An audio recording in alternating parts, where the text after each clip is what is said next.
ভালো কাজের আদেশ দিতে হলে ক্ষমতায় থাকতে হয়। আদেশ আর অনুরোধ এ দুটো কি এক জিনিস? আদেশ আর অনুরোধ দুটো কি এক জিনিস?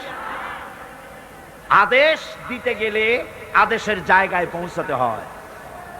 আদেশের জায়গায় না গিয়ে কাউকে হুকুম দেওয়া যায় না, অনুরোধ জানাতে হয়।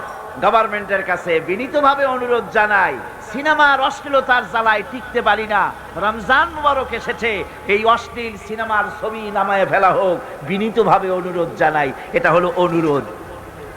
আর আল্লাহ বলছেন ইসলামের ব্যাপারটা অনুরোধের ব্যাপার নয়, এটা হচ্ছে আদেশের ব্যাপার।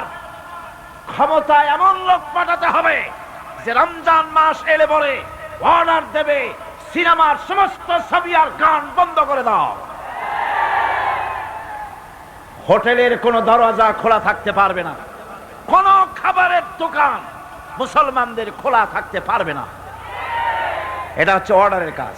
তা'মুরুনা বিল মারুফ, আমর, হুকুম, অর্ডার।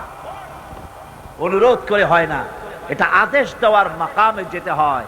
সেই আদেশের মাকামে আমরা কি যেতে পেরেছি? পারিনি।